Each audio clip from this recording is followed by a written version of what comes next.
already I am catering to from that particular compliance. I'm not saying all organizations. Some organizations tend to deal with point in time compliance requirement, that if there is a requirement, I want to immediately deal with it. Perhaps even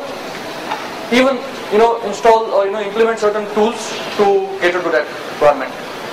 So what happens is there is a creation of new oversight functions. Sometimes you may end up having a new function, like for instance risk management in banks. A few years back there was a new department which was created, or there is a layering or there is expansion of the existing oversight functions. So is this really effective? What happens because of this? You have multiple functions in your organization. IT, which caters to certain requirements.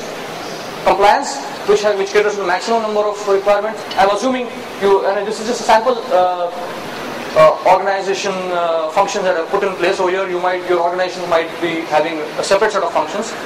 Risk management, finance function, which has its own set of compliance to be done. Legal, and on top of it you have internal audit, which has to also deal with the compliance of how the other functions are complying with the requirements. So they deal with another set of issues as well. And we could of course add PCI DSS in this slide as well.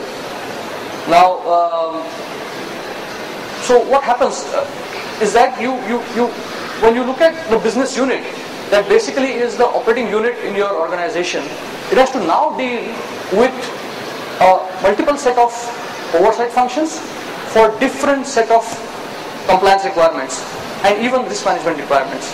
Because you may also have an enterprise risk management framework which may have its own set of objectives and which may have its own set of risks and controls, and testing requirements. So essentially, is this how most organizations look? If yes, then I would say, and I would throw it open for you all to discuss about this, and also to the panel, that there could potentially be some opportunities for integration of these various compliance requirements. I mean, you could do it only once, and those tests or those checks or those evidences or those matrices, whatever you call them, whatever those principles are that we will follow in the next slide, could potentially be used by multiple stakeholders for multiple compliances. So, I mean, if there is anything that you would like to share on this particular slide, is there an organization in your view, maybe your organization or maybe your your customer or anybody who has a similar kind of yeah. Sorry, I can't hear you. Can you get a mic, please? Right. Verified risk management, where all the requirements will be taken in for various compliance requirements will be taken care in the risk assessment part of it, and will be taken care. Yeah.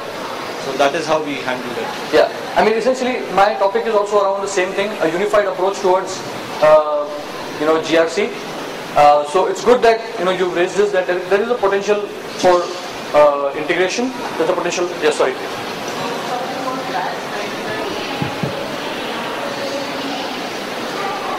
So standard for PAS 99, which integrates 14,000, 27,001, right, and there's one more.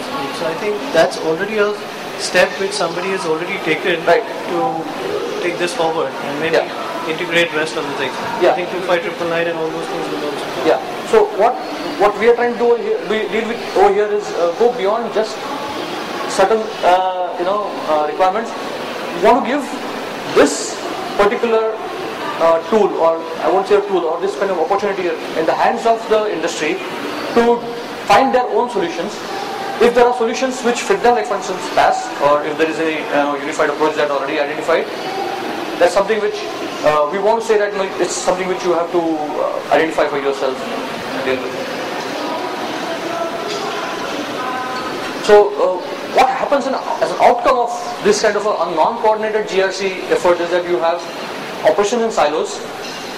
You have, there is an inhibition around efficient allocation of resources, in the sense that your best resources are never allocated to the, this compliance activities, and then you have, you don't really do appropriate allocation of, even when you are, you have to deal with multiple compliance requirements or risk management requirements, then you may not generally give equal importance to all. You may you may have your own prioritization of that.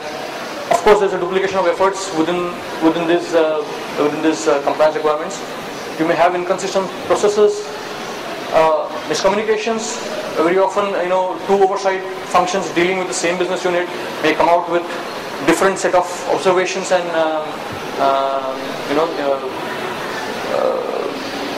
evidences. There could be a severe examination fatigue with the same business unit being dealt with continuously by different oversight functions for different compliance requirements. Lack of coordination, there could be potentially risks. In spite of all this number of compliance requirements and risk management requirements that you might have to deal with, you will have risks falling through the cracks, and competition for attention, because every function thinks that they are important. So, as rightly said, regulators are also thinking about it, and industry teams have also been thinking about it, and they have recognized the problem of this fragmented and duplicative controls.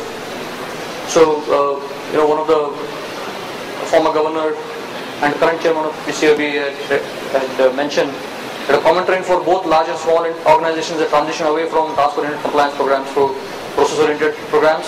Fragmented duplicative compliance activities are being scrapped for those that enable an understanding of compliance across organizations. Promotes consistency in expectations, documentation, assessments and reporting.